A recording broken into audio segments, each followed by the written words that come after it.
Buenas tardes, bienvenidos a un nuevo Más que 9, esta tarde Más que 9 de la serie Hablando de mi libro. Tenemos el placer de tener hoy con nosotros a Victoria Cadarso. Buenas tardes, Victoria, bienvenida. Buenas Gracias por tardes. estar aquí.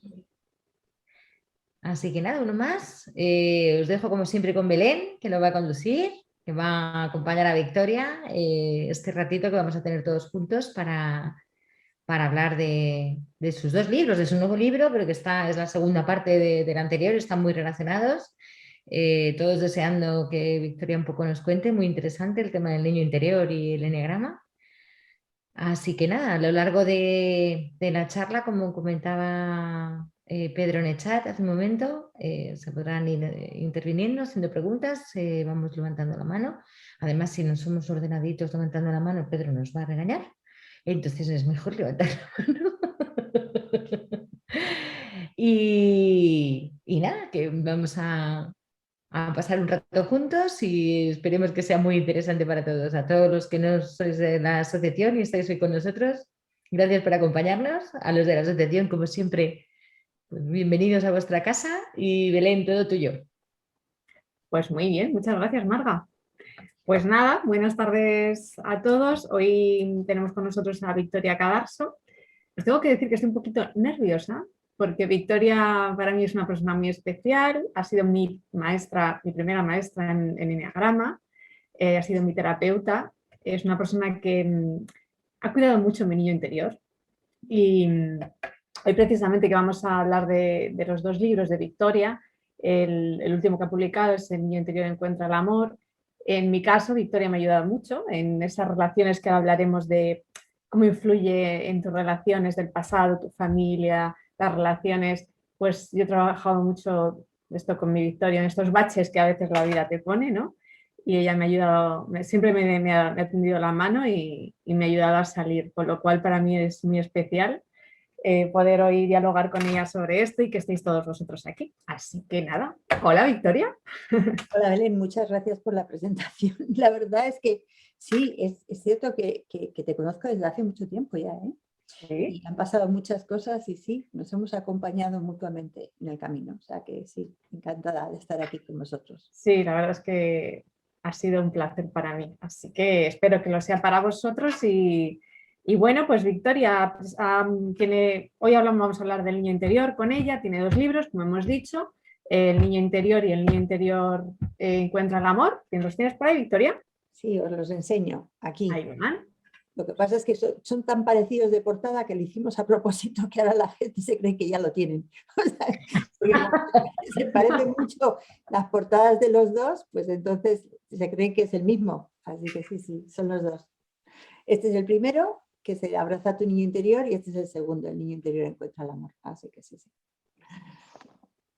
Pues fenomenal, pues si te parece, Victoria, empezamos. Cuéntanos un poco qué es el niño interior para ti. Bueno, pues la verdad es que el niño interior es una metáfora, ¿no? Para explicar un poquito que dentro de nosotros se van quedando partecitas nuestras en el proceso de desarrollo, y esas partecitas son las situaciones que hemos vivido con carga emocional que no se ha podido liberar. Y esa carga emocional hace que como que haya una parte nuestra desgajada de nuestro auténtico ser o de nuestro centro, ¿no? Entonces, en análisis transaccional eso se llamaría estados del ego, ¿no? Hay una parte de nuestra que es el ego niño, hay una parte que es el adulto y una parte que es el padre, ¿no?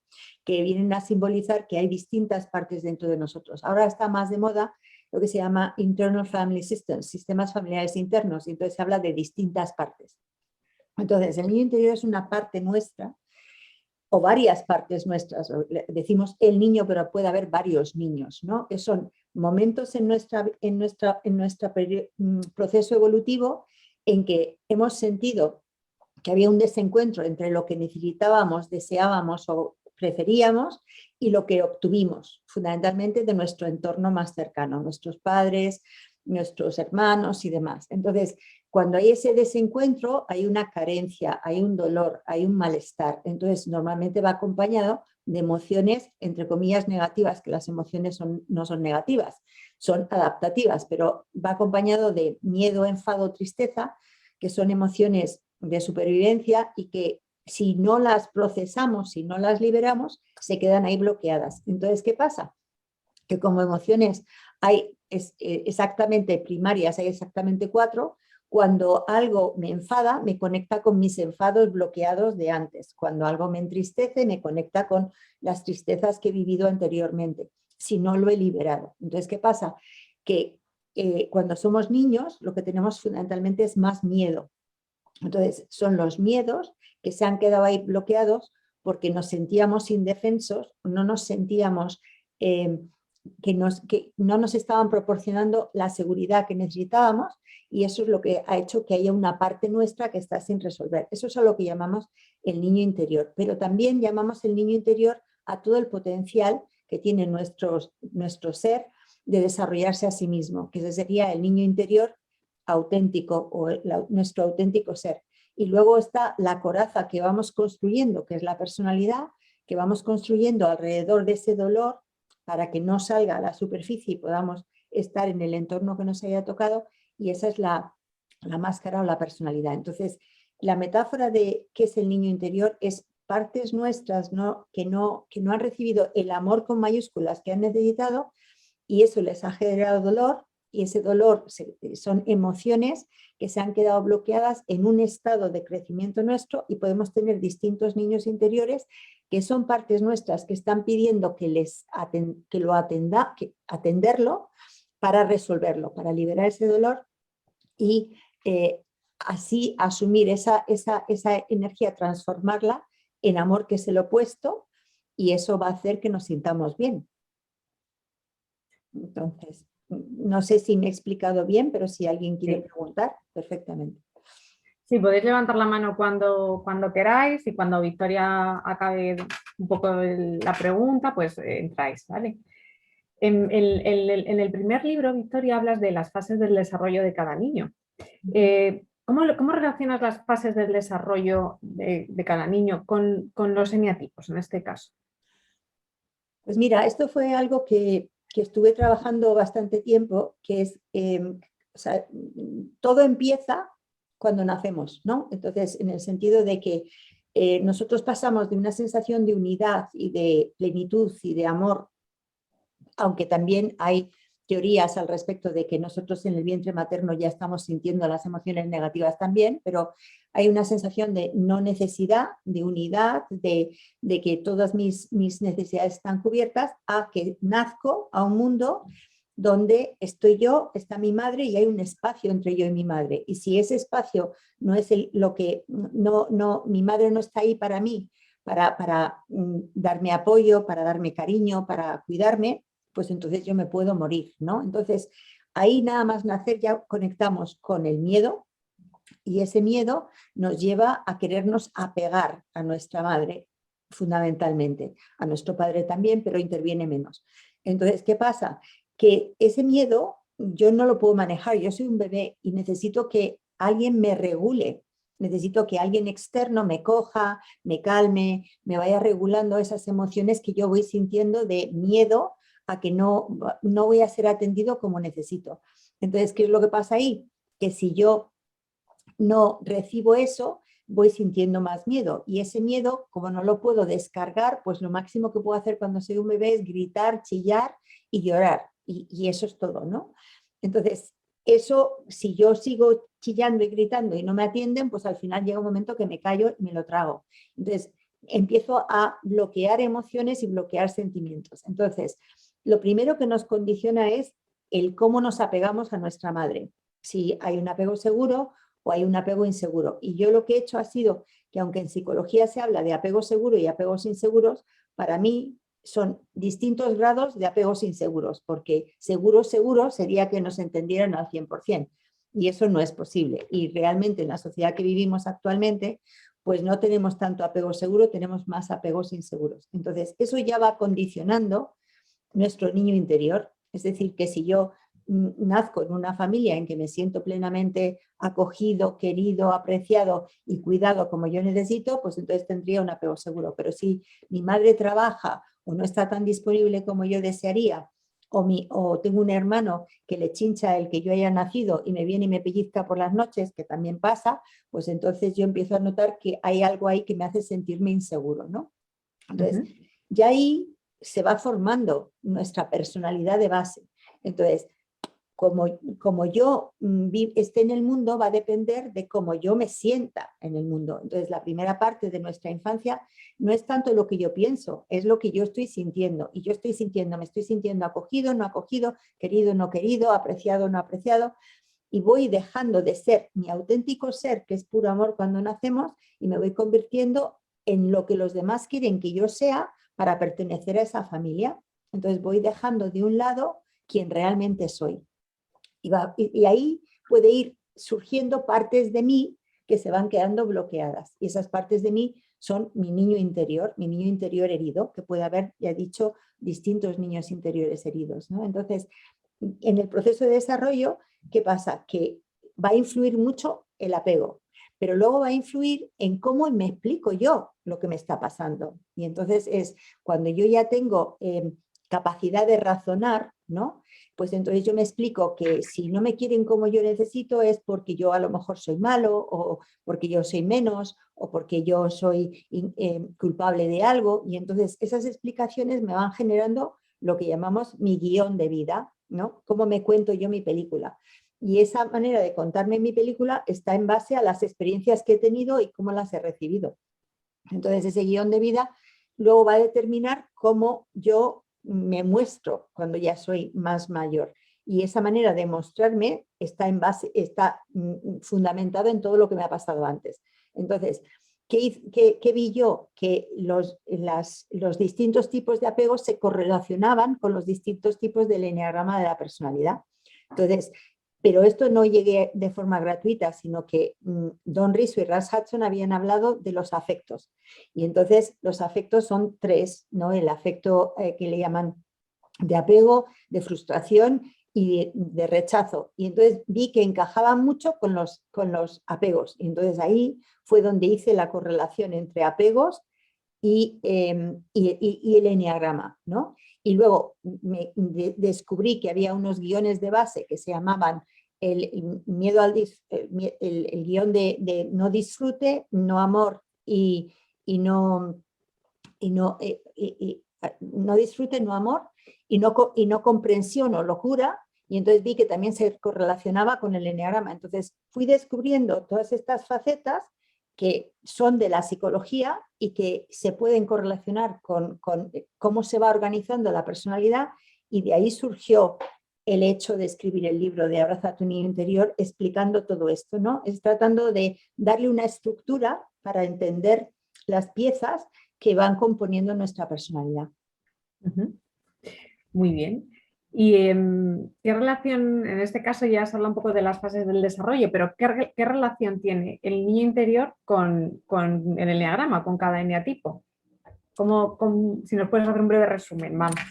Porque, ¿sabes lo que pasa? Que nuestra personalidad se va formando en base a estos componentes, ¿no? Entonces, para mí, los componentes que van formando nuestra personalidad son los apegos, las emociones, qué emociones utilizamos más, qué emociones bloqueamos, qué emociones ni nos damos cuenta que tenemos, ¿no? Las emociones, los guiones que nos vamos contando, y entonces esos tres componentes, si tú los empiezas a combinar, dan distintas manifestaciones. Es decir, que tú estás en el mundo en base a estos componentes, y entonces eso va formando tu tipo de personalidad. Entonces, luego tu personalidad se confirma o no se confirma cuando llegas a la adolescencia, porque tú de niño no tienes esa sensación de identidad todavía, tienes como una sensación de bueno, pues tengo distintos componentes, pero no están estructurados. Pero cuando ya llegas a la adolescencia es cuando esos componentes se confirman y se integran, y entonces ya pasas a tener un tipo de personalidad. Entonces, ¿qué pasa? Que no es lo mismo tu niño interior que tu adulto, luego que tu tipo de personalidad, porque tú puedes, por ejemplo, tener de infancia tener los comportamientos que tiene un niño interior X y sin embargo cuando llegas a la adolescencia puede ser el opuesto. O sea, es decir, tú puedes ser, por ejemplo, de niño interior introvertido, tímido, no expresivo y llegas a la adolescencia y dices, ya estoy harto de ser así, ahora me rebelo y ahora soy el más dicharachero y ahora soy el más extrovertido y eso también puede pasar, ¿no? Entonces, lo que yo describo en el libro de los niños interiores es una base de las 9 formas de poder adaptarse al entorno que le ha tocado en base a los apegos, en base a los guiones. Esas combinaciones hacen que tú tengas unos comportamientos X, pero eso no quiere decir que luego vayan a ser tu tipo de personalidad. Luego tú puedes llegar a la adolescencia y pasar de ser un niño interior 6 a un niño interior 3, o pasar de ser un niño interior 9 a un niño interior, más bien dentro del esquema del eneagrama. O sea, es decir, que las conexiones que tiene el eneagrama. Entonces, porque tú no cambias drásticamente, tú te sueles ir a la polaridad opuesta. Y entonces las polaridades para mí están en las flechas del eneagrama. ¿Qué puede pasar para que se dé ese salto del niño al adolescente y cambie? Pues lo que tú has dicho, de ser un niño introvertido a ser un niño extrovertido. ¿Qué puede pasar ahí? Pues a ver, yo lo interpreto como cuando tú estás como muy harto ya de que tu vida no te gusta y de que te sientes mal, entonces llega un momento que es o sigo así y es más de lo mismo o hago un cambio.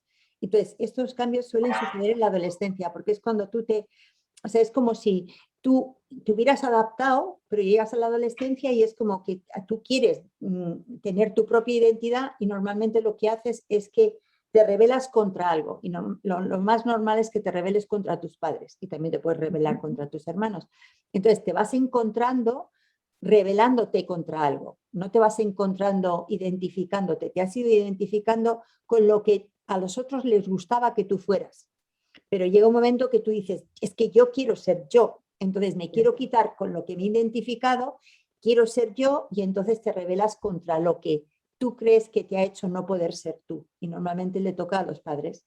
Y entonces, bueno, pues ahí es donde sale. Pero si tú eres un niño más conformista y más adaptado, llegas a la adolescencia y sigues en el mismo camino. Y a lo mejor en vez de rebelarte en la adolescencia, te rebelas en la crisis de la mediana edad. Pero el caso es que antes o después hay un resurgir de tu auténtico ser que quiere salir a la luz y decir, oye, que estoy aquí y que yo no quiero estar haciendo estos roles que me han tocado por el entorno en el que he vivido. Así es. Pues si quieres, Victoria, entramos directamente a que nos cuentes cómo son los 9 niños interiores, según el eneagrama. Bueno, lo que pasa es que los 9 niños interiores, en realidad, os lo voy a contar combinando a los tipos, ¿no? Es decir, que vamos a combinarlos y así se entiende el tema. Entonces, tenemos, por ejemplo, cogemos el triángulo central 3, 6, 9, ¿no? Y entonces, si cogemos ese triángulo, el 9 pertenece a la tríada del instinto. Y eso quiere decir que para el 9 es importante la autonomía, los límites y que tiene la emoción con la que está, como quien dice, más familiarizado. A ver, con la emoción no es que esté más familiarizado. La emoción que resuena más en el 9 es el enfado, pero lo tiene bloqueado. Entonces, si yo tengo bloqueado el enfado, pertenezco a la tríada del instinto y quiero tener autonomía y límites, tengo un guión de base de no disfrute, porque ese es el guión de base del 9, y luego tengo un apego ansioso, quiere decir que voy a querer pertenecer a un entorno, pero mantener mi distancia con ese entorno para yo mantener mi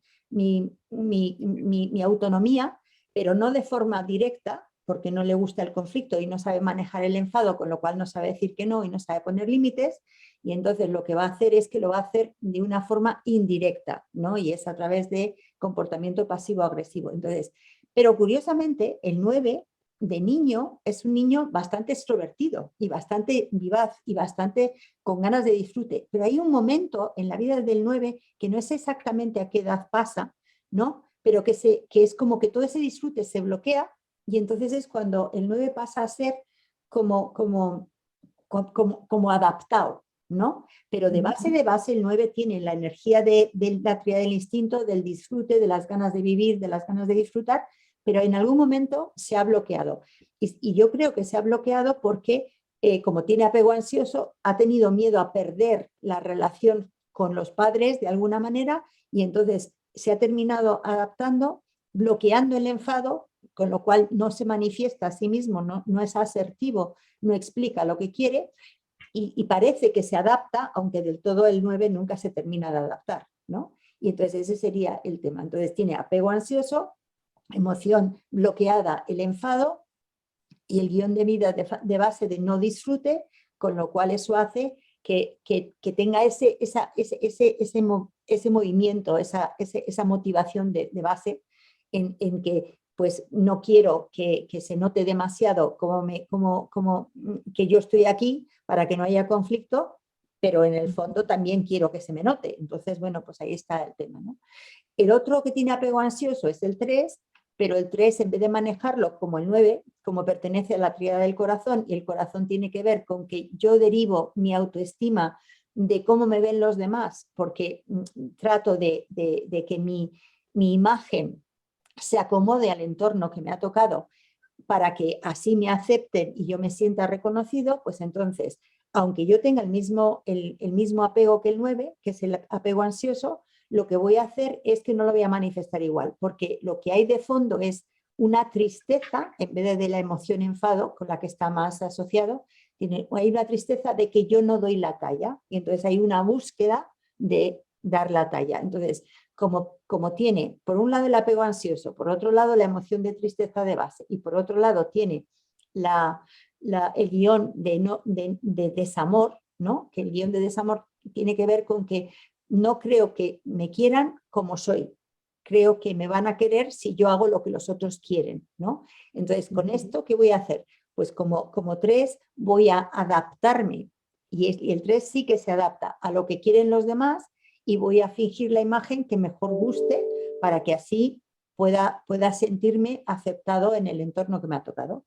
Entonces, veis que estos 3 componentes ya está delimitando la motivación, ¿no?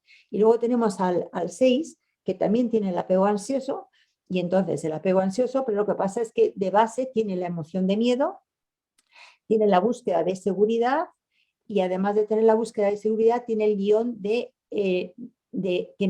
que no entiendo bien lo que está pasando, no me parece coherente la gente y tengo miedo de volverme loco y necesito contrastar lo que me pasa.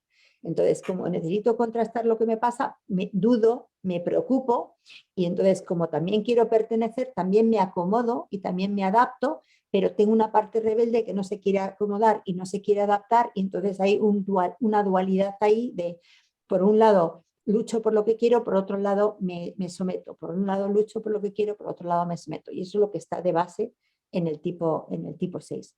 Y si ahora entro por los que tienen apego evitativo, tenemos 3 que tienen apego evitativo, que son el 1, el 4 y el 7. Entonces, el 1, el apego evitativo quiere decir que de alguna manera ellos piensan que no ha habido ahí alguien para ellos. Y como no ha habido ahí alguien para ellos, pues entonces tienen que valerse por sí mismos y tienen que ser autónomos. Y de hecho se convierten en autorreferentes, en que yo soy la medida de las cosas. Entonces, si yo soy la medida de las cosas es porque creo que lo que me van a decir los demás no tienen tanto criterio como lo que yo pienso. Entonces, por un lado, el 1 pertenece a la tríada del instinto y tiene el guión de base, el apego evitativo y el guión de base de no disfrute también. Lo que pasa es que, así como el 9 trata de disfrutar a escondidas, el 1 es que niega su disfrute. Entonces, por encima de todo pone la responsabilidad. Yo me ocupo de mí, yo tengo la responsabilidad y la emoción que bloqueo es el enfado. Con lo cual pongo a buena cara para quedar bien, porque me importa mucho mi autonomía y cómo me adapto yo al entorno y entonces, pues en el fondo me vuelvo un niño adulto muy pronto, porque así como el 9 se queda mucho en el estado yo niño, el 1 funciona más desde el estado yo padre. Es decir, que como que yo me ocupo de las cosas y no tengo que nadie se ocupe de mí. Entonces crece muy rápido y casi no tiene infancia, ¿no? Porque se vuelve muy responsable muy pronto. Ese es el 1. El 4, que es el otro que tiene apego evitativo, pues tenemos que, por apego evitativo, pues es más individualista, más independiente, y el 4 en ese sentido tiene la tristeza de fondo, porque como pertenece a la tríada del corazón, la emoción de la tríada del corazón es la tristeza, y entonces, si la tristeza que tiene que ver con no haberse sentido querido, ¿no? Entonces, es el tipo que más manifiesta el desamor, porque es como que no me he sentido querido ni por mi padre ni por mi madre. Porque otra cosa que he metido en el libro, que no lo estoy mencionando, es con quién se identifican más las personas, si con el padre, con la madre, con ambos, ¿no? Entonces eso es otra característica más. Pero bueno, resumiendo, no se ha sentido querido ni por el padre ni por la madre, tiene la tristeza de fondo y manifiesta esa tristeza. Así como el 3 la bloquea, el 4 la manifiesta esa tristeza, y entonces tiene un anhelo de lo que podía ser que no ha sido, porque en el fondo esa es parte de la estructura de personalidad que tiene, ¿no? No me han querido, me tengo que valer por mí mismo, porque no hay nadie ahí para mí, y eso es lo que está en la estructura de fondo. Y luego tenemos el 7, que también tiene apego evitativo, pero es como si el 7 lo viviera de otra manera. El 7, como pertenece a la tríada de la cabeza, pues es como que quiere darle un sentido a la vida, pero como no tiene sentido la vida, pues dice, pues entonces yo le voy a dar mi propio sentido a la vida y voy a disfrutar y voy a pasarlo bien y me lo voy a montar de tal manera que yo no me ponga en contacto con el malestar que siento de fondo, porque la emoción de fondo del 7 también es el miedo. Pero lo que pasa es que no lo manifiesta, ¿no? Entonces, lo que pasa es que si yo me mantengo ocupado todo el día, no me doy cuenta del miedo que tengo, porque confundo la energía de la activación del miedo con la energía del disfrute, porque además es que tienen una parte en común, ¿no? La energía de la activación del disfrute con la energía del miedo. Y entonces, bueno, pues así no me entero. Entonces yo hago lo que quiero, disfruto como me da la gana, y no quiero seguir ninguna norma porque no creo en ellas. Quiero yo crear mi propio plan para yo estar bien. Entonces, ese sería el apego evitativo y con la emoción de fondo de la tristeza. Y luego tenemos los 3 apegos que son desorganizados. Y esto es complicado porque el apego desorganizado en psicología en realidad está en la base de muchos trastornos mentales, ¿no? Porque se habla del apego desorganizado en un extremo. Entonces yo he cogido el apego desorganizado y como que lo he refinado un poco en el sentido de no hacerlo tan duro, pero es una mezcla, o sea, para facilitar la comprensión, el apego desorganizado es una mezcla entre el apego ansioso y el apego evitativo. Entonces, por un lado, yo me quiero acercar a mi madre, pero por otro lado, mi madre me hace daño. Yo me quiero acercar a mi madre me hace daño. Entonces, tienen una actitud ansiosa de querer conectar y una actitud evitativa de no conexión porque me puede hacer daño. Entonces, los que tienen apego desorganizado han tenido de base trauma bastante temprano. Entonces, tenemos el 2, el 5 y el 8. Entonces, lo que pasa es que han tenido distinto tipo de trauma. Entonces, como cada uno pertenece a una tríada, pues entonces el 2 que pertenece a la tríada del corazón, el tipo de trauma tiene que ver con no haberse sentido querido de la manera que necesitaba, porque estamos en el desamor, que es el 2, 3 y 4. Por otro lado, la emoción de base es la tristeza, pero como el 2 quiere agradar, porque necesita sentir que verdaderamente no le rechazan porque tiene miedo a que le rechacen, pues entonces como quiere agradar, entonces no manifiesta la tristeza, la tiene bloqueada y manifiesta la alegría. Aunque luego en su cuarto y en su casa solo, pues puede manifestar esa tristeza. Entonces tiene por un lado el apego desorganizado, que quiere decir que tiene trauma que le hace tener miedo a que le rechacen. Por otro lado, tiene la tristeza bloqueada porque de alguna forma piensa que si manifiesta la tristeza no le van a querer, con lo cual manifiesta la alegría. Y por otro lado, como tiene el guión de desamor, pues entonces hay como todo el tiempo una búsqueda de ese amor y eso lo hace tratando de agradar. Entonces ese sería lo que hace que haya la personalidad del 2. La del 4, la del 5 es como han nacido en un entorno que no entienden, porque estamos en la tríada de la cabeza. Entonces no pueden darle sentido a lo que pasa. Es decir, o porque se sienten demasiado invadidos por su madre fundamentalmente o también su padre, o porque se sienten que las han dejado muy de la mano de Dios. Entonces, como no tienen sensación de que las han tratado en la justa medida, es como si ellos dijeran, yo me tengo que ocupar de mí, ¿no? Y me tengo que ocupar de mí, pero no con las relaciones, porque las relaciones no las entiendo. Me voy a ocupar de mí tratando de entender el mundo desde la cabeza, porque soy mental, porque pertenezco a la tríada de la cabeza. Entonces, de alguna forma, como el guión de base es el que no entiendo, ¿no? Y por lo tanto me puedo volver loco, pues entonces es como una búsqueda constante de encontrarle un sentido a las cosas que están viendo, con un miedo de base, porque la tríada de la cabeza tiene miedo, y ese es un miedo que encima no sabe manejar, porque trata de manejar el miedo corporal desde la cabeza, y es imposible manejar el cuerpo desde la cabeza, sino calmar al cuerpo y entonces se calma la cabeza. Entonces, es una sensación de huir de las cosas que me agiten, y me agitan las relaciones, me agitan estar cerca de otras personas que me despiertan mis propias emociones. Entonces eso está ahí de base, ¿no? Entonces es pues el apego desorganizado que les hace tener miedo, pero encima las relaciones les dan miedo, pero además tienen el guión de base de que no entiendo lo que está pasando en el mundo, ¿no? Y por último tenemos al 8, que el 8 de base tiene también, pertenece a la tríada del instinto, entonces quiere autonomía y límites, entonces quiere sentirse capaz, en el sentido de sentirse fuerte y que puede valerse por sí mismo, porque el 8 lo que tiene de base es un trauma de supervivencia. Es como yo todos los 8 que he conocido, en la infancia o bien han tenido que hacer algo para sobrevivir porque les ha pasado, pues que a lo mejor recuerdo 2 casos que me llamaron mucho la atención.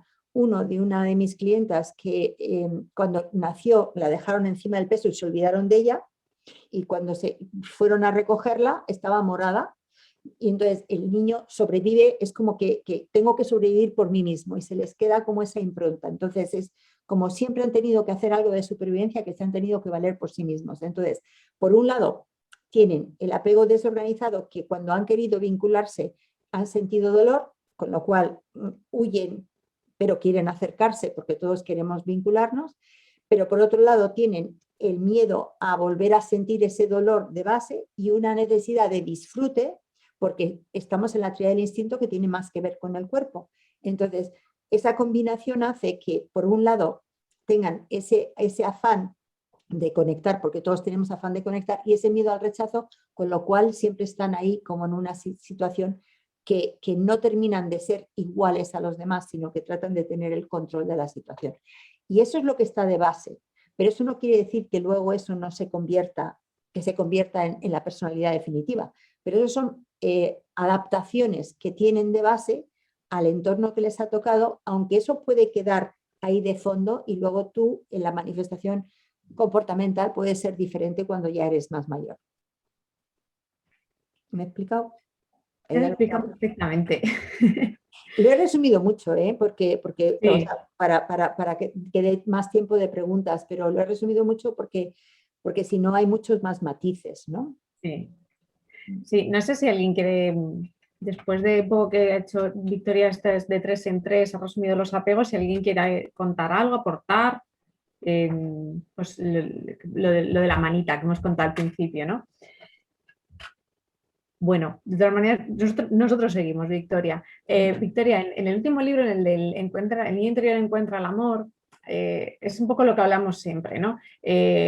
Conócete a ti mismo, tus relaciones serán mejor contigo, con tu familia, con el entorno, en el trabajo, en la pareja. En este libro te centras mucho en las relaciones de pareja, que a veces son tan complicadas y nos afectan tanto a todos los ámbitos de la vida, ¿no? Y al revés. Entonces, es importante, o por lo menos para mí, en mi experiencia lo ha sido, el cómo vives, qué vives en tu casa, ¿no? En tu pasado, en tu núcleo familiar, qué pozo se te queda, como tú decías, y a la hora de tú, como explicabas en el libro, te enamoras, salta la chispa, esa química, el cortejo, tal, ¿qué de ese germen que se ha sembrado en ti, ¿no? En cómo te relacionas en el amor o lo que has visto en tu casa, cómo luego lo sacamos a la calle, ¿no? ¿Qué buscamos? Entonces tú hablas, cada eneatipo lo hace de una manera, cada eneatipo se relaciona de una manera, buscamos una cosa. Entonces tú hablas de identificación, represión, transferencia, proyección del pasado a nuestro presente en relaciones, cuando empezamos un poco ya con el tema de relaciones más de amor. Cuéntanos un poco qué pasa ahí, o sea, hasta qué punto nos influye el pasado de cuando digamos que sales a la calle y dices, pues eso, te encuentras con el amor, porque al final llegas a una edad en que te pasa. Mira, hay varios aspectos, o sea, con respecto al amor y a las relaciones de pareja, ¿no? Por un lado, todo lo que tú no has resuelto en tu familia de origen cuando no está resuelto, se convierte en una necesidad y es una necesidad que te impulsa, ¿no? Pero puede ser inconsciente. Entonces, por un lado tienes una parte tuya inconsciente que busca una parte o que busca algo, pero luego puedes tener una parte consciente que busca otra cosa que no esté en consonancia con lo que buscas inconscientemente. Entonces, para mí, la atracción, el que te guste una persona o no te guste una persona, es inconsciente.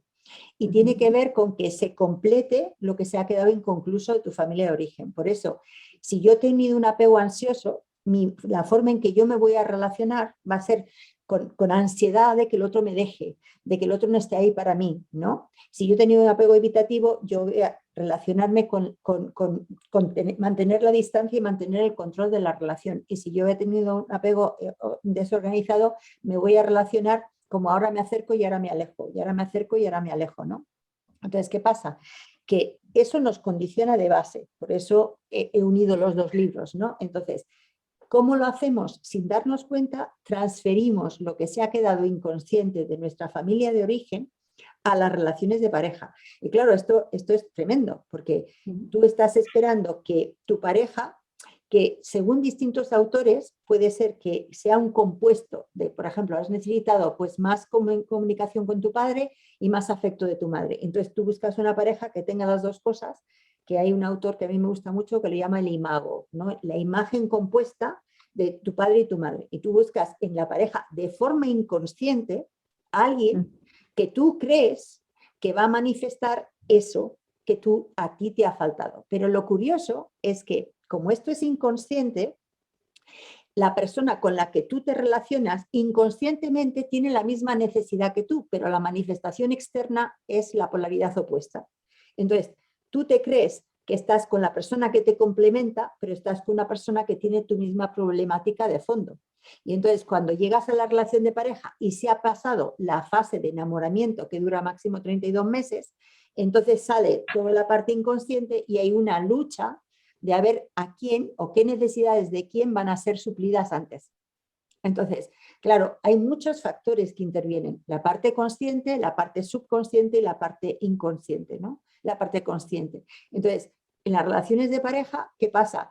Que tienes que darte cuenta de todo eso. Entonces, yo lo que he hecho ha sido buscar también claves para poder tener sentido de por qué tal persona no se lleva con tal persona, qué tipo de personalidad se lleva con qué tipo de personalidad. Entonces me he dado cuenta de que cogiendo de distintos autores, de distintos libros y de mi propia experiencia en la terapia de pareja en mi clínica, ¿no? Que hay personas que son más masculinas, hay personas que son más femeninas y hay personas que a veces son más masculinas o femeninas. También me he dado cuenta que hay personas que funcionan más desde el estado yo padre, otros que funcionan más desde el estado yo adulto y otros que funcionan más desde el estado yo niño. Luego me he dado cuenta del tema de los apegos que están de base y luego pues cómo manejan el conflicto, cómo manejan la pérdida. Entonces, claro, ¿qué pasa? Que si tú ves estas características y las combinas con las características de otro tipo, pues entonces ahí vas a ver dónde están los choques y dónde no funcionan las cosas, ¿no? Porque si yo resulta que soy un 1 que funciona desde el estado yo padre, ¿no? Y tengo una relación con un 4 que funciona desde el estado yo niño, al final termino haciéndole de padre al niño, ¿no? Entonces, una relación 1-4, si es padre hombre y niño chica, pues mal que mal puede que funcione. Puede funcionar. O si es al revés, que es yo, si es padre chica y yo niño hombre, pues como que no funciona. Entonces todas esas combinaciones son las que a mí me han ayudado a entender por qué ciertas parejas tienen qué tipo de dificultades, ¿no? Saber si funcionan más desde lo masculino, desde lo femenino, desde el yo padre, desde el yo niño, si tienen más apego ansioso, si tienen más... Entonces, todas esas combinaciones me han ayudado para cuando les tengo en terapia, en vez de que se trate del problema de Juana y Pepe, se trate del problema del 6 con el 9. Y el 6 con el 9, ¿qué dificultades tienen? Pues que el uno tiene tal, que el otro tiene cual, y entonces así, desmenuzando, pues eso sirve para que entiendan la parte lógica. La parte inconsciente es que se den cuenta de su niño interior y entonces por eso se han sentido atraídos de entrada. Pero claro, cuando pasa el enamoramiento, pues entramos en otra fase. Y trato de explicarles que pasamos por fases y que bueno, que no hay nada que 100 años dure, que si están en la fase de conflicto, luego vendrá la parte de reconciliación y que todo eso es un proceso, ¿no?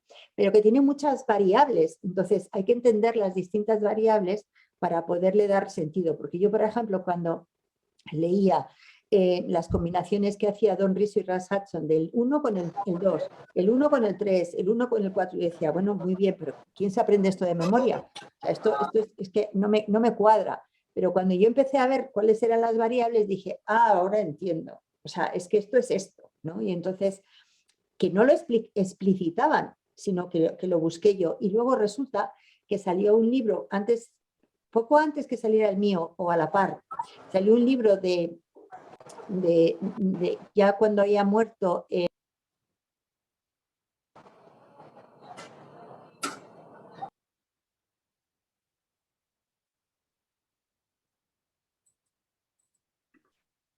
Victoria, hemos perdido el sonido.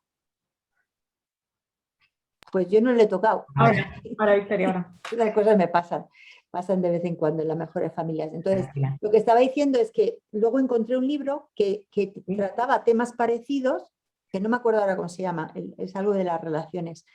Y sin embargo no coincidía en 2 o 3 cosas, pero coincidía mucho en las cosas que yo decía. Entonces, sobre todo en lo masculino, femenino, coincidía bastante, y en si son personas como más proactivas o menos proactivas y demás. Y entonces, bueno, pues yo creo que todos son relaciones, y aunque lo que más nos preocupe son las relaciones de pareja, pero también se puede aplicar a cualquier relación, es decir, que cómo se lleva un 3 con un 6 y cómo se lleva un 4 con un 2, ¿no? Porque realmente sirve para lo mismo. Lo que pasa es que la gente cuando viene a terapias y cuando viene a los cursos lo que quiere saber es con qué pareja estoy, ¿no? Y eso es lo que más les preocupa. Victoria, ¿existe, un poco leyendo tu libro, alguna relación con entre eneatipo y eneatipo, ¿vale? Tú buscas en tu pareja, hablando del último libro, ¿no? ¿Buscas en tu pareja alguien que calme tu miedo básico y cumpla tu deseo básico? De alguna manera sí. O sea, es decir, está claro que sí, eso podría ser un resumen. Sí, sí, absolutamente.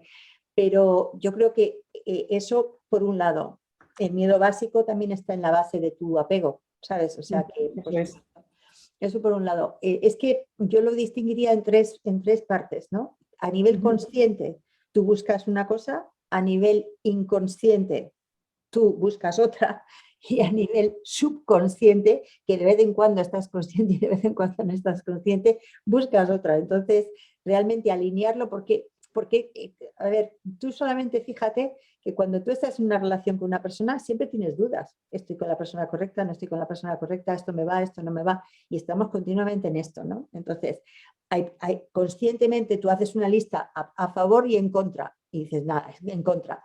Pero luego tu corazón te dice, no, yo quiero, ¿no? Y entonces, en el fondo, esa es tu parte más inconsciente. Pero cuando te haces cargo que esto puede ser porque en realidad tienes esta necesidad no resuelta, entonces ahí está tu parte subconsciente, ¿no? Porque empiezas a hacer consciente lo inconsciente. Entonces, todo eso interfiere muchísimo en las relaciones. Sí, así es. Se me ocurre, no sé, a ver qué te parece. ¿Nos podrías poner un ejemplo entre eneatipos de con todo lo que hemos hablado de los apegos, del estado del yo, del género, hablas en el libro, hay unos eneatipos más identificados con un género y con otro, y también en las relaciones de pareja afecta. No tanto a lo mejor en el laboral, pero sí, por ejemplo, en las de pareja. Por ejemplo, se llevan bien por esto, el 3 y el 20, o no, o son muy incompatibles el 1 y el 30. Bueno, hay otro tema a tener en cuenta y es el nivel de desarrollo. Cuanto más te conoces tú a ti mismo, más puedes relacionarte con cualquier tipo. Pero cuanto más estás en la parte inconsciente, entonces más salen justo los conflictos de los tipos entre sí, ¿no? Entonces, eso es una parte. Entonces, tenemos por un lado que a nivel, cuanto más conciencia tienes, más fácil es relacionarte. Y una cosa es la relación y otra cosa es luego la convivencia, porque la convivencia lo que influye son los instintos, más los instintos que otra cosa, ¿no? Ahí va a ir yo ahora, sí. Sí, entonces, claro, eso es otro tema a tener en cuenta. Entonces, claro, si ya conoces el tipo de personalidad, la historia pasada de ese niño, más los instintos que tiene prioritarios en un momento dado, pues entonces ahí tienes también la problemática que va a surgir en las relaciones, ¿no? Entonces, realmente, por ejemplo, yo una pareja que siempre me viene a consulta, o sea, los que más me vienen a consulta son el 6 y el 9, porque eso es como una relación que termina con bastante conflicto y es como mucho apego, porque los dos tienen apego ansioso, y mucho rechazo, porque aunque tienen apego ansioso, son muy diferentes. Es decir, que, por ejemplo, si el tema es que el 6 funciona desde el estado yo adulto y el 9 funciona desde el estado yo niño. Entonces depende quién sea el masculino y quién sea el femenino. Pero normalmente lo que tengo es la mujer 6 y el hombre 9. Entonces la mujer 6 que funciona desde el yo adulto y el hombre 9 que funciona fundamentalmente desde yo niño. Entonces el niño, ¿qué quiere? Pues salirse con la suya, conseguir las cosas que le hacen sentirse bien, ¿no? Disfrutar de la vida, porque eso es lo que quiere el 9. Y el 6, que es mucho más responsable, mucho más necesitando que las cosas tengan un orden y una estructura, porque a fin de cuentas el 6 necesita eso para sentirse seguro. Y entonces el 9 que no necesita eso mismo, ¿qué le pasa? Pues que el 9 va un poco a otro ritmo y el 6 lleva un ritmo bastante diferente. Así que si el 9 va lento y el 6 va acelerado, pues ya tenemos un desencuentro ya solamente con el tema del tiempo, ¿no? Luego, las prioridades que tiene el 9, que es un niño que en realidad quiere disfrutar, pero no lo quiere decir abiertamente porque tiene ese guión de base y quiere disfrutar indirectamente, mientras que el 6 lo que quiere es que hay que ser previsor, hay que ser responsable, hay que ser coherente. Entonces ahí ya tienen el choque, ¿no? Entonces, ¿qué pasa? Que el 6 es masculino o femenino, dependiendo, ¿no? Y el 9 es femenino. Entonces, un 9 hombre es más complicado que un 9 mujer, porque un 9 hombre es femenino, que funciona desde el estado de yo niño y que quiere disfrutar, pero sin que se le note para que no haya conflicto. Y el 6 es femenino o masculino, dependiendo, funciona desde el estado de yo adulto y lo que quiere por encima de todo es sentirse seguro. Entonces, claro, esas dos cosas son bastante incompatibles y toda la problemática surge alrededor de ese tema, ¿no? Entonces, esto es lo que más tengo yo en terapia. Cuando yo les tengo, lo llevo es al nivel del meta relación, ¿no? De que entiendan que aunque sean Pepe y Juana, pues son 6 y 9 y que la dificultad que tiene el 6 y 9 es esta, por esto, que tiene que ver con su niño interior, y entonces lo trabajamos para que entonces se entiendan y así puedan llevar las cosas a buen término, ¿no? Entonces, pero esto es el pan nuestro de cada día, porque sale en toda relación de pareja, salen los tipos de personalidad, y entonces, y los instintos, la convivencia, los instintos y el tipo de personalidad en lo demás. Entonces, sabiendo desde dónde funcionan cada cual, podemos ver cuál es la problemática a trabajar más fácilmente. La verdad es que son muchas variables. Al final, porque, a ver, el enneagrama son variables. Lo que tú hablas de los niveles, cada eneatipo tiene sus características, sus apegos, cómo enfrentar el conflicto, la pérdida. y al final es una conjunción un poco también mágica, ¿no? Que esa relación funcione. En el libro también hablas de las 3 necesidades del ser humano. La necesidad de estímulos, novedad, aventura, estructura, apoyo, seguridad, protección, control y relaciones, conexión, comunicación y crecimiento, lo que es dentro de la pareja.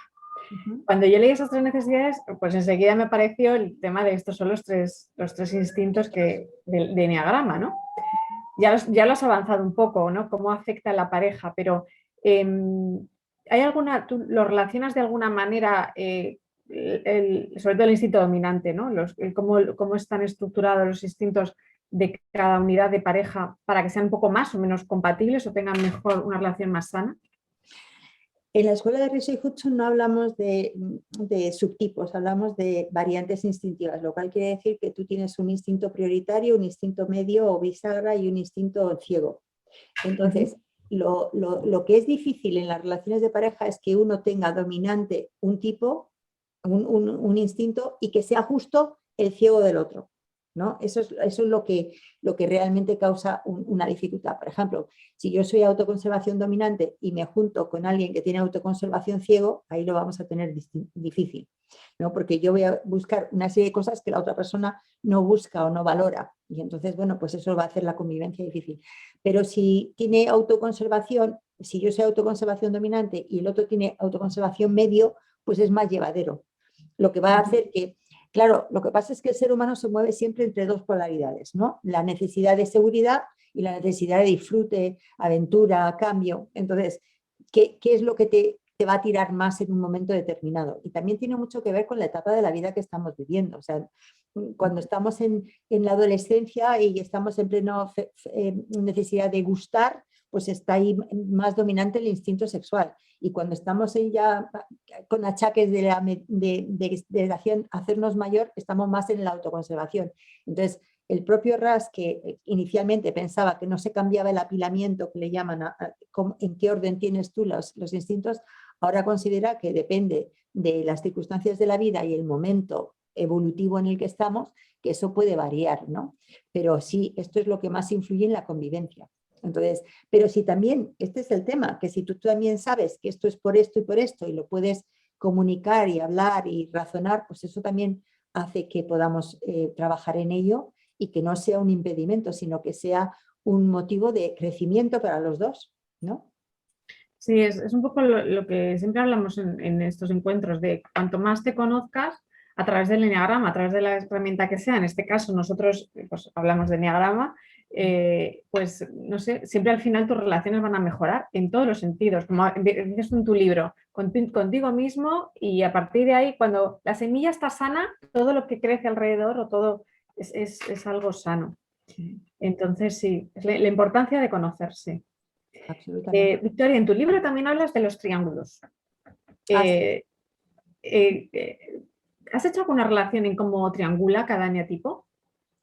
Sí, pero no lo tengo yo tan claro, tan definitivo, ¿no? Sí, a ver, lo que pasa es que, sí, lo he mencionado, esto es siguiendo el triángulo de Stenberg.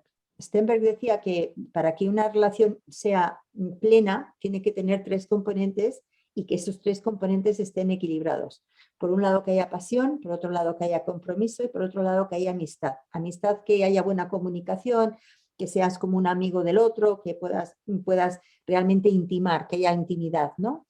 Pasión, pues que haya disfrute, aventura, cambio, y compromiso, pues que haya estabilidad y que haya un proyecto a largo plazo. Entonces, sí, yo menciono en el libro que hay tipos que entran en la relación por la pasión, hay tipos que entran en la relación por el compromiso y tipos que entran en la relación por la amistad, ¿no?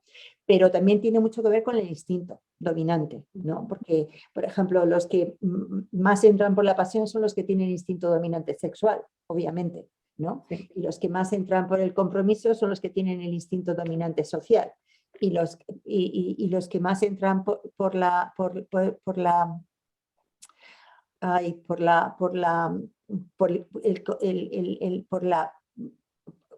tercera era pasión, compromiso y amistad. Los que más entran por la amistad, bueno, ya no tanto el dominante autoconservación, pero sí, en el sentido de autoconservación, de predictibilidad, de reciprocidad, de crear una sociedad, ¿no? En ese sentido. Entonces, sí, entonces, claro, eso confunde, porque por un lado puede parecer que es instinto, pero también puede ser personalidad. Entonces, hay tipos que fundamentalmente, ya digo, que entran en la relación por una manera, se mantienen en la relación por otra y se rompen la relación por otra. Sí, eso es otro tema que menciono. Hice también otra correlación ahí, eso lo hice con mi amigo Pedro. Entonces, bueno, pues juntos nos sentamos a ver esas combinaciones en su día. Fenomenal. Me llama mucho la atención, Victoria, que también hablas en tu libro del estrés, cómo afecta a la relación de pareja, a uno mismo y cómo influye en tu pareja. Que es a ver, el estrés hoy en día yo creo que en nuestra sociedad está, vamos, en el top, más o menos ahora mismo, ¿no? En el momento que estamos viviendo. Y cada eneatipo nos estresamos de una manera, lo gestionamos de una manera y nos influye en la pareja de una manera. Me ha parecido muy curioso el juego hormonal que todos tenemos, hombre, mujer, como la subida y la bajada de estrógenos y testosterona nos afecta. También hay ¿tú has hecho alguna correspondencia con cada eneatipo también? En cómo se estresa y ese lado hombre-mujer. Claro, es que como ya he hecho que cada tipo tenga una tendencia a ser más masculino, más femenino, pues entonces va a tener una tendencia a manifestar el estrés de una manera o de otra. Por ejemplo, el 3 que es mi tipo, es masculino y entonces cuando se estresa no se comunica tanto como puede ser un 6 que puede ser femenino masculino o como un 9 que es más femenino y entonces necesita expresarse más. Mientras que lo masculino es como más aislarse y manejárselo solo, ¿no? Esto tiene mucho que ver con John Gray, ¿no? que a mí me pareció fascinante cómo hacía la división entre masculino y femenino y cómo explicaba que la comunicación en pareja, cómo se ve afectada si tú eres más masculino, más femenino y cómo tienes que hacer para llevar una relación porque lo que decía John Gray y me parece fascinante es que no hay atracción si no hay las dos polaridades, es decir, que uno sea masculino y otro sea femenino, porque dos femeninos se rechazan y dos masculinos se rechazan. Entonces, claro, los tipos que pueden ser masculino o femenino, como son los mentales, el 5, el 6 y el 7, pues se pueden adaptar según el que tengan al lado, ¿no? Pero si tú eres masculino y con un masculino, por ejemplo, un 3 y un 8, pues eso es una lucha interesante, ¿no? Porque los dos funcionan desde lo masculino. Y entonces, bueno, pues sí, es curioso el tema de manejar el estrés en la pareja. Pero efectivamente es que el estrés, cuando nosotros estamos en estrés, estamos en nuestro peor momento, porque ahí es cuando nos falla la empatía, nos falla la comunicación, nos falla la compasión y entonces es cuando salta todo nuestro peor ser. Y por eso es muy importante darnos cuenta que estamos bajando por los niveles y que nos estamos estresando, porque de no ser así, vamos camino a que eso sea un conflicto importante. Pero si yo me voy dando cuenta que me estoy estresando y que estoy haciendo los comportamientos, si soy femenina o soy masculino, que corresponden al estrés, entonces puedo atajar eso antes de que se convierta en algo más peligroso. Hay una frase muy bonita que dices en el libro que dices, bajamos el estrés dando y recibiendo amor. Yo te puedo decir que desde mi experiencia, pues yo que soy una bomba, te callas, tal, no sé qué, por agradar, tal, pero luego explotas, ¿no? Entonces, cuando ya está la batalla abierta, me he dado cuenta y he experimentado, y tú me has enseñado mucho a eso, es utilizar el amor. Puedes estar enfadada como una mona, pero si das un poco de amor, la cosa va bajando en ti y en el otro, va bajando, va bajando, va bajando para llegar a ese acuerdo, a ese diálogo que hablas tú también en tu libro, de cómo se relaciona, cómo la comunicación en la pareja para llegar a todas las fases que tú transmites y que sea una pareja duradera, ¿no? y longeva. Pues Victoria, ahora una pregunta muy típica, como igual que cuando empezamos y ya terminamos, para que participen los demás. Yo cuando descubrí el eneagrama, y muchos hemos dicho, si yo hubiera sabido esto antes, ¿no? Si yo me hubiera conocido antes, si yo me hubiera dado cuenta de esto antes. Resumiendo un poco el niño interior, en este caso el último libro, es que nos afecta mucho el pasado, lo vivido en la familia, tus miedos, esos bloqueos, todo eso, a cómo cuando tú sales al mundo te relacionas, en este caso con la pareja. ¿Qué edad sería buena, de aquí habrá muchos papás, de hablar de esto a los niños, a los jóvenes, a los adultos, no sé? Pues mire, yo una de las cosas que me estaba planteando ahora es que tendría que haber un enneagrama para adolescentes, ¿sabes? Porque sería muy importante, porque cuando están los pobrecitos tratando de definir su identidad y están más perdidos que yo que sé, el hecho de que al menos tuvieran unas directrices porque tú puedes hacer el enneagrama, pues eso, como tipología de personalidad, pero también como una dinámica de procesos, ¿no? Entonces, es decir, que realmente nos movemos siempre en dos polaridades y un punto medio. Entonces, hay personas que son más introvertidas, otras son más extrovertidas y otros a veces, ¿no? Entonces, explicarles a los adolescentes que este es un comportamiento, este es el contrario y este es el de medio, ¿no? Entonces, pues explicarles todo lo que conlleva la personalidad, no como personalidad, sino como variables que todos manejamos de forma inconsciente, que fueran entendiendo esas variables para que con esas variables fueran entendiendo un poquito el mundo, ¿no? Y que todos tenemos apego, todos tenemos emociones, pero no todos tenemos los mismos apegos, ni las mismas emociones, ni tenemos los mismos motivaciones, ni tenemos los mismos miedos de fondo. Entonces, eso les ayudaría un montón, porque los pobres están bastante perdidos. Sí, la adolescencia es, yo creo que el mejor momento para aprender, pero ya empiezan a experimentar. Sí, por eso. Sí. A ver, antes, aunque se dice en análisis transaccional, se dice que el guión de vida ya está establecido más o menos a los 7 años, el guión de vida inconsciente, pero también es cierto que en la adolescencia lo puedes cambiar, ¿no? Y afianzarte en un nuevo guión o mantener ese mismo guión. Pero sí, que la estructura de personalidad ya está bastante bien consolidada alrededor de los 7. Pero se puede, pero realmente cuando empezamos a consolidar la identidad es en la adolescencia. Sí, puedes empezar a entender.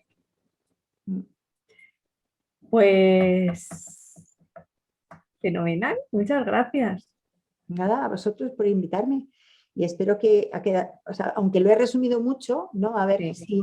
si ha quedado algo en el tintero, si no me he explicado lo suficientemente bien, estaré encantada de explicar lo que sea con más detalle, porque lo que quería era como que cupiera todo, ¿no?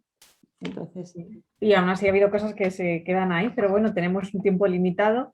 claro. Y bueno, pues nada, aquí la tenéis. Si queréis hacer Pues alguna Victoria no pregunta. tiene una pregunta o una observación. Sí. Primero me ha encantado el tema tan importante que has trabajado, puesto que la base fundamental de la construcción de la personalidad la has planteado muy bien. Pero me ha quedado un interrogante que tengo que reflexionar sobre el paso, el niño que se va construyendo, que ahora lo has explicado, lo has completado bastante al final. La estructura se crea sobre los 7 o 8 años, la propia identidad del niño, pero luego viene la adolescencia. Entonces, aquí, esto es lo complejo del tema. A ver qué te parece a ti. Porque el niño se construye, pero no es consciente de la construcción. El adolescente viene a darse cuenta de lo que viene a empezar a darse cuenta de lo que se ha construido, pero está en una fase que no se encuentra consigo mismo, o sea, está como revuelto, es decir, tiene toda la habitación llena de cacharros y es consciente de que son cosas suyas, pero no las tiene organizadas.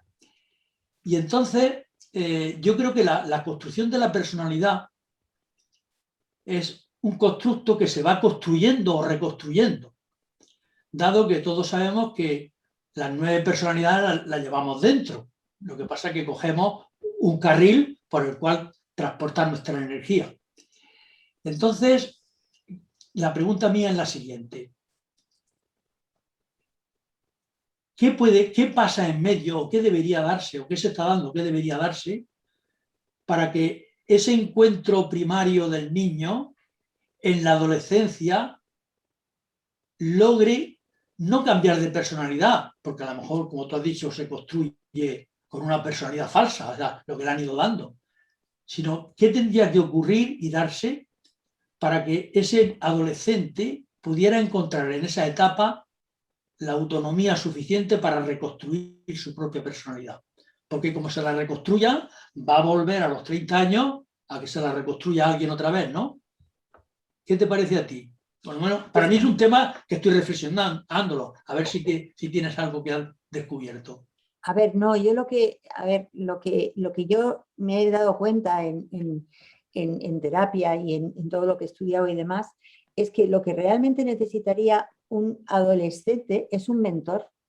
O sea, es una persona que no fuera su padre y su madre porque va a ir en contra de ellos, Sí, sí. sino que fuera una persona externa, objetiva, que le ayudara a entender y que le fuera explicando las dificultades por las que está pasando, que puede ser la figura de un psicólogo perfectamente, pero un psicólogo que sea más de la línea humanista, ¿no? Que le escuche atentamente, que le pueda ayudar a hacerle reflejos para que no le influya, sino que él vaya sacando su propia idea y vaya eligiendo, ¿no?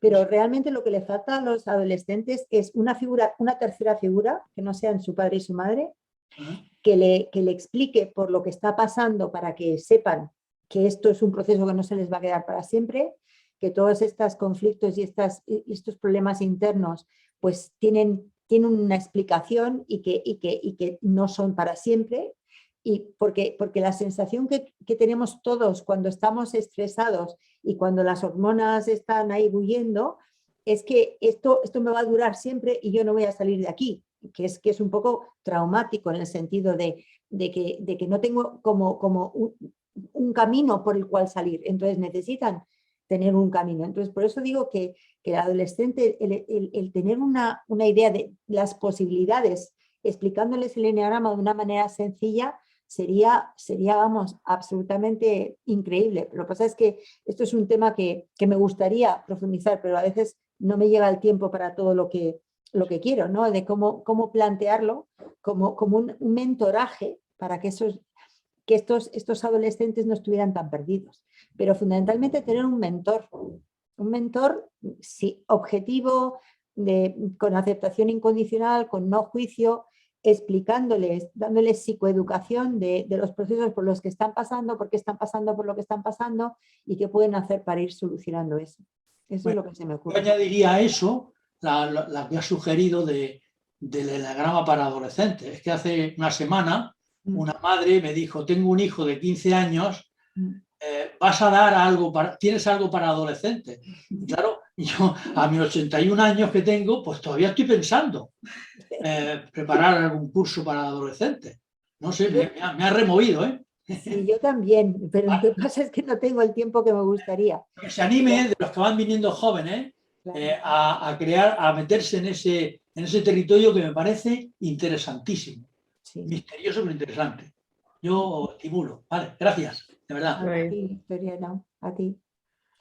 Lo es. Pues nada, si alguien se anima. Marga. Bueno, mi pregunta también iba relacionada, al final la ha contestado Victoria, no iba a hacer la misma pregunta de Victoriano, pero un poco el tema de cómo enfocar o cómo ayudar en esa transición a los adolescentes a entender mejor, ¿no? Y ya os digo, yo no tengo uno que va a cumplir 15, por favor, si hacéis un curso para adolescentes me avisáis que os lo llevo. O sea, esto no es un regalo para los hijos, es para los padres. Porque efectivamente cuando se produce esa desconexión que de repente no sabes muy bien, que a veces el viaje es de ser de la introversión a la extroversión, pero en mi caso yo estoy viviendo con un adolescente que ha hecho el viaje contrario, ¿no? De ser extrovertido y dicharachero a mucho más introvertido con sus cosas, con su tal, y la verdad es que serían de muchísima ayuda para esos niños que les vienen, que están creciendo, que les están haciendo adultos y que andan un poco desorientados, y para los padres, vamos, sería espectacular. Así que, en fin, yo os animo, os animo. Sería un manual de uso. Bueno, un buen curso práctico. Además, los chavales viven, especialmente ellos, desde la experiencia y no leen, ven vídeos y experimentan. Entonces, ahí sí que tendría que ser algo vivencial, pero podría ser algo muy bonito. Ha habido jornadas de orientaciones en colegios, en institutos, ideas un poco del eneagrama, pero no termina de haber algo que de verdad les ayude con esta parte de apoyo tan importante y de guía que necesitan en esas edades, ¿no? Todo un melón que está ahí, a ver quién es el valiente que lo ataca.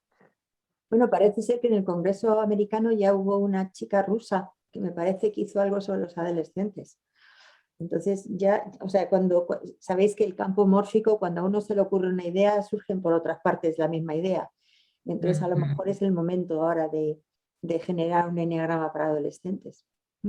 Pues sí, sí, sí. Pues buscaré, no vi la ponencia de la chica rusa, ¿la voy a buscar? Sí, sí, estuvo interesante, sí, sí. Era una chica rusa. Sí. Bueno, Gracias. que he levantado yo mi propia mano, Date, porque, coge.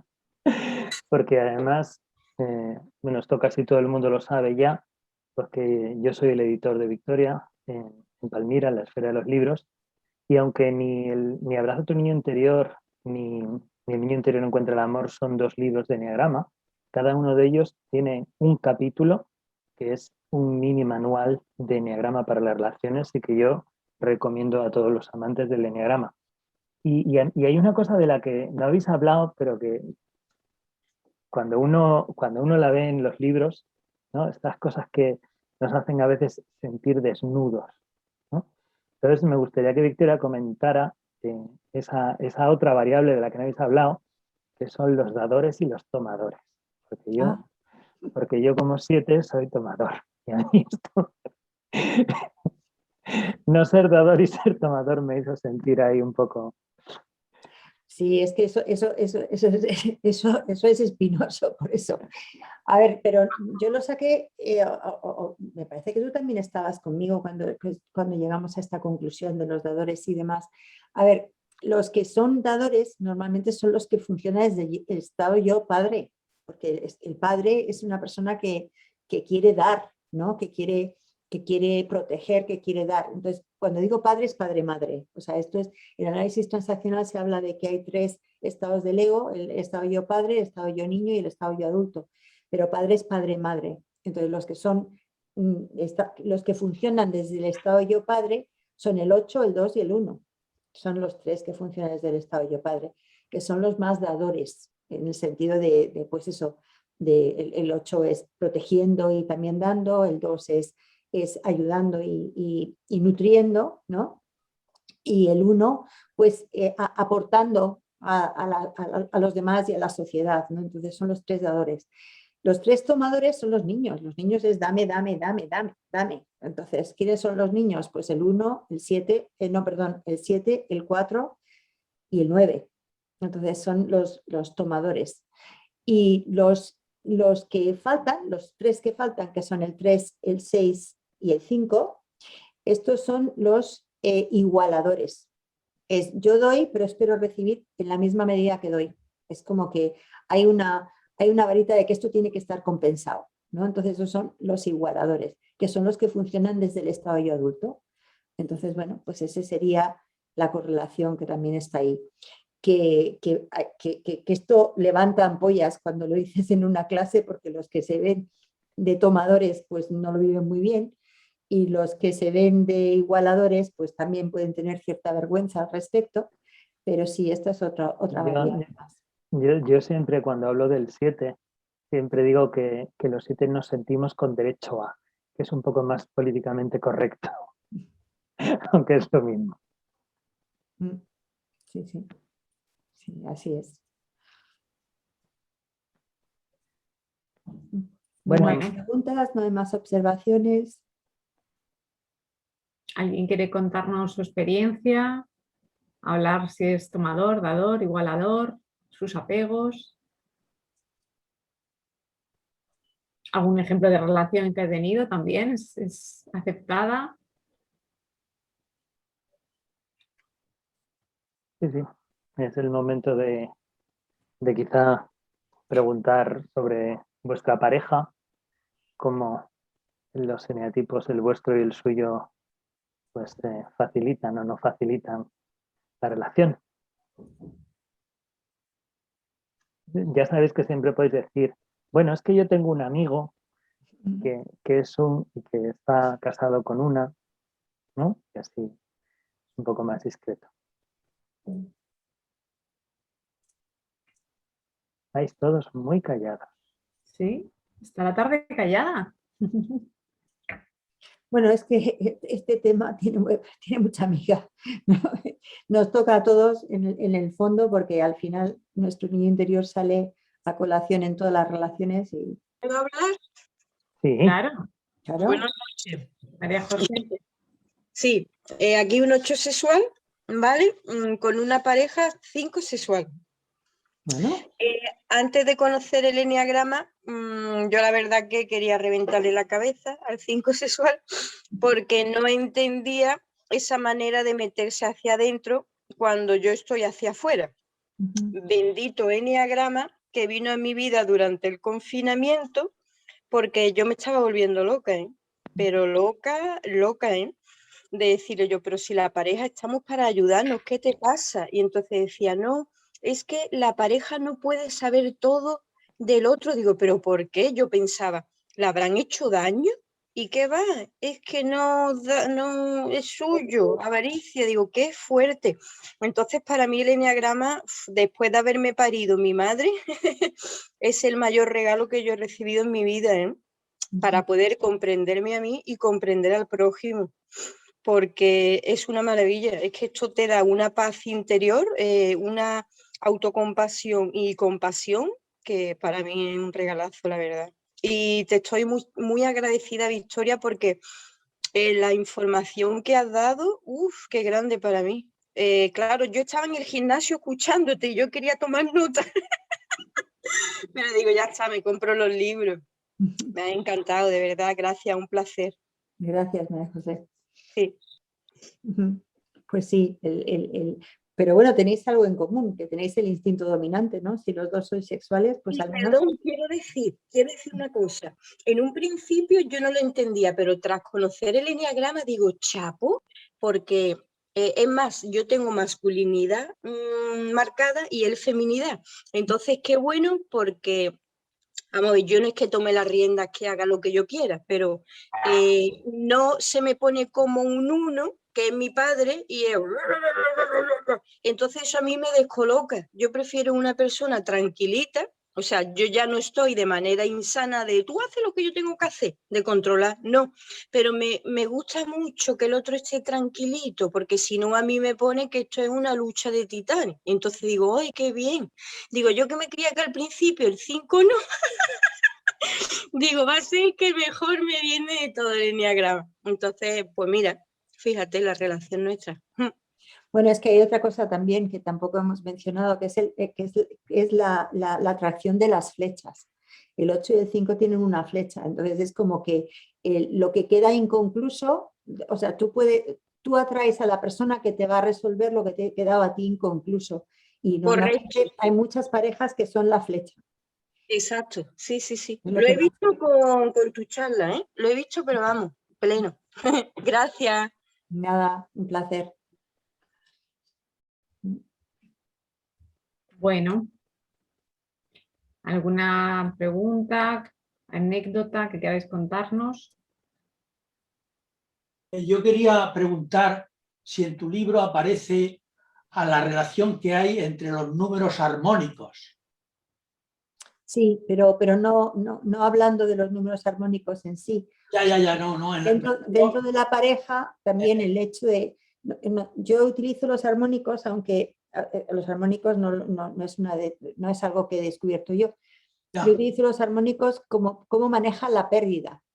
O sea, es decir, que hay tres tipos que manejan la pérdida con reactividad emocional, tres tipos que manejan la pérdida con pragmatismo y tres tipos que manejan la pérdida buscando el lado positivo. Entonces, aunque en el libro de Riso y Hudson los armónicos los utilizan para algo del conflicto, yo lo que utilizo los armónicos es para cómo manejan la pérdida, que a fin de cuentas también es un conflicto, pero es distinto, ¿no? Entonces hay tres tipos que cuando tienen una pérdida quieren que todo el mundo, quieren compartirla, necesitan de compartirla y que todo el mundo se entere, que son el 3, el 4, el 6 y el 8.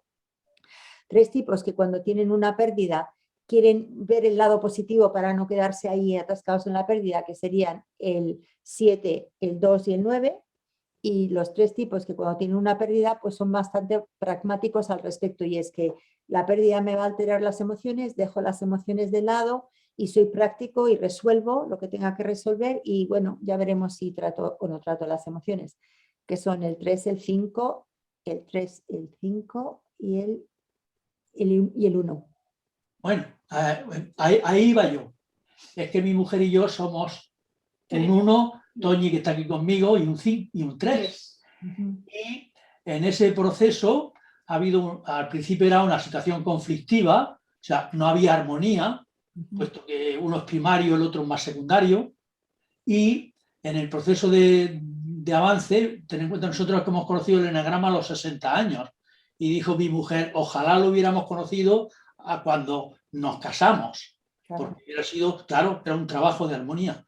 Y en este proceso me alegro, te lo he preguntado porque me alegro que lo digas, puesto que a nosotros sí nos ha servido en ese elemento de posibles pérdidas o pérdidas que hemos tenido, la armonía que hay en el aspecto armónico que hay entre el 1 y el 3 nos ha servido, porque ha sido una complementariedad.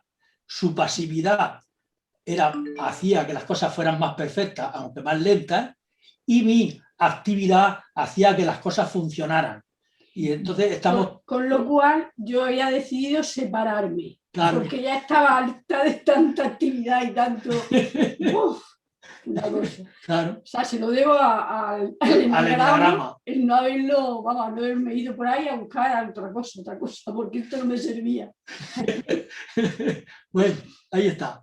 Gracias. Gracias. Una vez más, el eneagrama ayuda, ¿eh? Las Sí, parejas. sí, sí. Pero no solamente las parejas, a mí me llamaron una vez de una embajada para que hiciera de mediadora entre un 2 y un 3, que tenían ahí una bronca importante y que no querían echar a ninguno de los dos porque la que me contrató era un 9 que quería mediar. Y entonces, en vez de tratar a Pepito y a Juanita, traté al 2 y al 3 y qué dificultad tienen en la relación. Entonces, eso facilitó que se pudiera hacer la comunicación entre ellos, porque si no cada uno había cogido ya su bolsa de las chufas y estaba ahí pues agarrado a su opinión. Entonces sí, muy, muy interesante el tema. Es a veces curioso, Victoria, cómo sí que se habla del tema de las flechas, parece que el eneatipo unido a su flecha como que es más afín a la hora de la relación de pareja.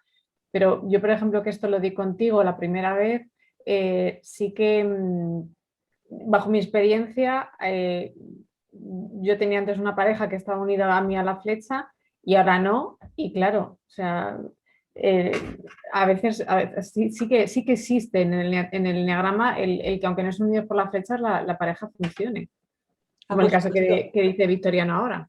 Sí, sí, por supuesto, sí, sí, porque hay otros temas en común.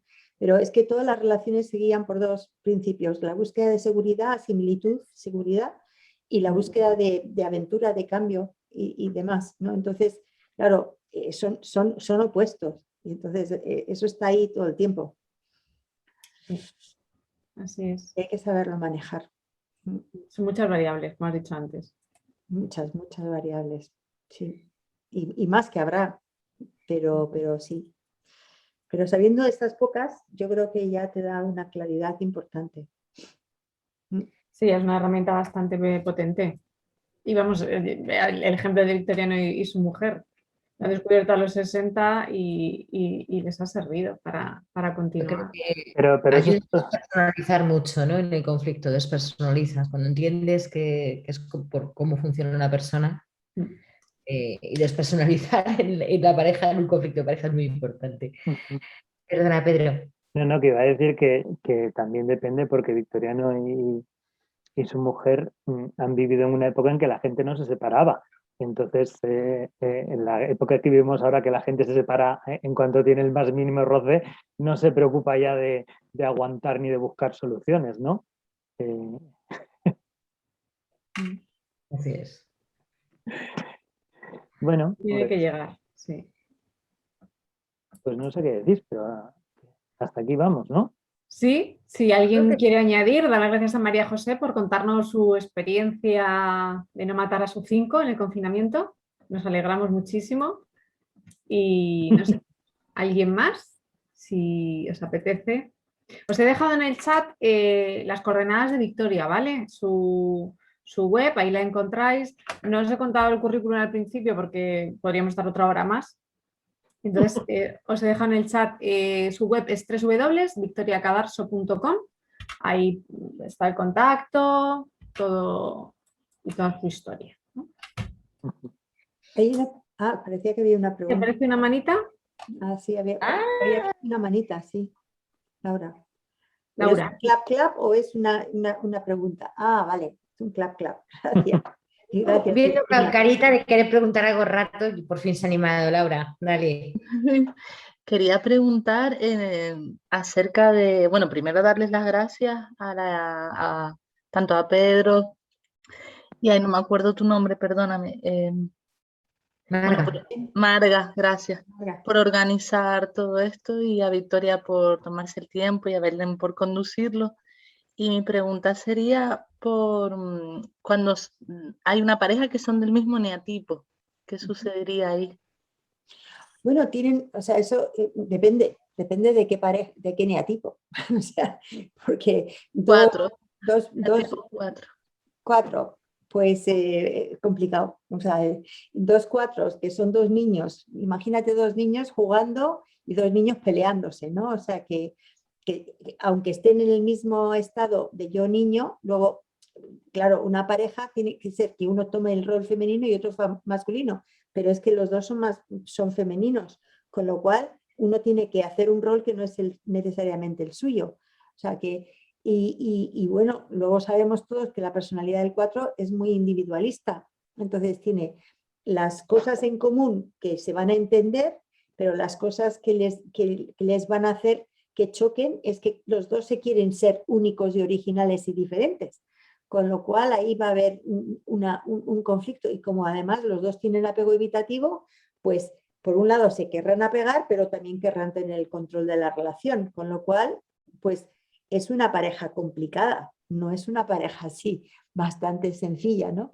Porque, a ver, hay tipos que se llevarán mejor, por ejemplo, 2 6, ¿no? Porque se entienden a otro nivel, pero 2 4 que son más, están más en contacto con la sensación de no sentirme querido, ¿no? Pues es más difícil que esa pareja que está buscando que el otro le quiera, pero yo también quiero ser querido, entonces ahí puede haber bastante más conflicto.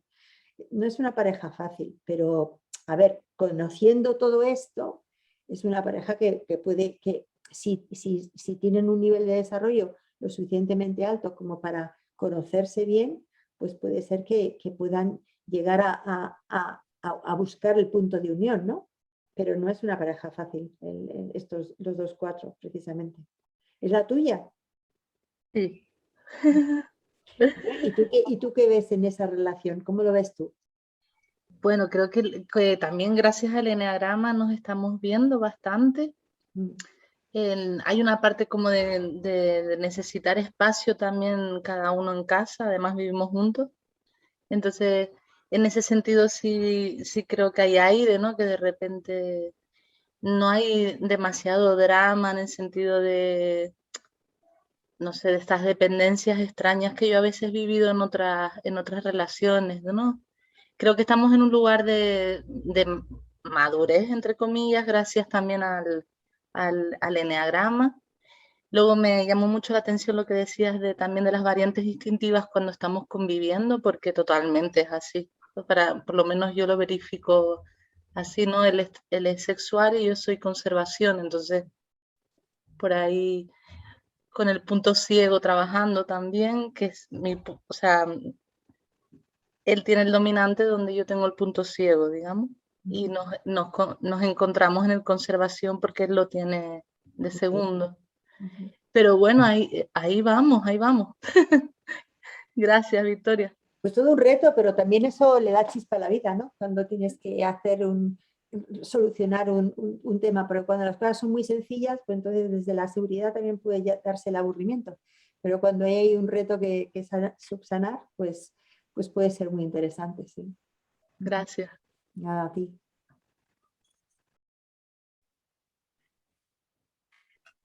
Pues muy bien, Laura, pues nada, gracias por animarte a última hora. Pues chicos, hasta aquí, si os parece. absolutamente. Perfecto. Yo creo que sí. Hasta aquí fenomenal. Si nos cuentas tú alguna cosita más, pues fenomenal. Y nos vamos. Pues no, daros las gracias y que he estado muy a gusto y que me han gustado mucho las preguntas y las observaciones y no, fenomenal. Y gracias a ti, Belén, por querer entrevistarme. Gracias a ti, Victoria, ha sido un placer. Ha sido un honor para mí. Gracias. Igualmente. Pues gracias, Victoria. Te mandamos un abrazo muy fuerte. Esta es tu casa para cuando quieras volver.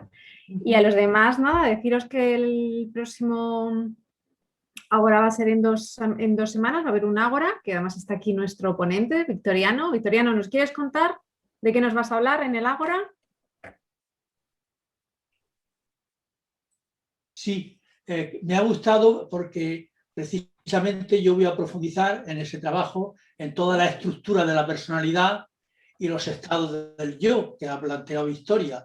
Entonces, desde una línea, me parece a mí que tiene que trabajar el eneagrama, porque el eneagrama para algunas personas se está convirtiendo en una mera descripción encasillada de nuestra personalidad o una forma utilitaria del eneagrama, mientras que hay algo que es profundamente profundo al eneagrama, al trabajo serio del eneagrama, que es el autoconocimiento o la toma de conciencia y el cambio como camino y cambio de transformación. Entonces yo voy a trabajar esa parte básica, a veces escondida, que está ahí, pero es la que va a dar fortaleza o seguridad como estructura a toda la personalidad. Y hoy uno de los aspectos que se ha acercado ha sido al niño, de Victoria, y entonces va a ser un aspecto más de lo que ella ha planteado esta tarde sobre una reflexión de la estructura y de los estados del yo. Va por ahí. Muy bien. Por donde quiero que vaya también nuestro trabajo de profundizar en el eneagrama. El aspecto de trabajo.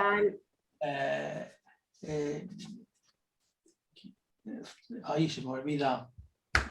¿No? ¿El qué, Victoriano? Es que no, espadas. Pero no me salía el nombre. Pedro. Sí, Pedro, es que hay una cosa que veo constante en él que me es muy interesante. Por eso conviene estar atento a las cosas interesantes que cada uno de nosotros vamos expresando. Y Pedro lleva mucho tiempo planteando lo que se llama la autoconciencia o los grados de conciencia. Y yo creo que va por ahí su trabajo de eneagrama, ¿verdad, Pedro? Sí, sí. Eso es. Bueno. Eso es una cosa que decía Concha, que no está ahí con nosotros, ¿no? Que ella siempre decía, a mí me da igual que la persona sea buena o mala, pero si hace algo que sepa lo que está haciendo. Vale, Oliva, gracias. Pues el 22, Victoriano, tenemos el día 22 a las 7 de la tarde. Y también contaros, os avanzo un poquito, estamos preparando nuevos ágoras creemos que muy interesantes, ya no lo contaréis vosotros. Lo pondremos en las redes, os mandaremos un correo a los asociados. Y a los que no estáis asociados, que veo aquí mucha gente que no pertenece a la asociación, os animamos a que participéis, pues que os hagáis socios. Tenemos las condiciones en nuestra web, eneagrama.es. Y bueno, hacemos bastantes eventos, hacemos congresos, eventos, formaciones a nivel nacional. Y nada, que esta es vuestra casa para cuando queráis volver y estar con nosotros. Y poco más. Marga. Pues poco más. Muchísimas gracias, Reina. Además, ha sido una entrevista, ha quedado poco espacio a las preguntas porque has preguntado súper bien de todo y la verdad es que le he hecho una entrevista fantástica, nos ha sacado de todo el jugo, que es un lujo tener a alguien como Victoria con nosotros hoy.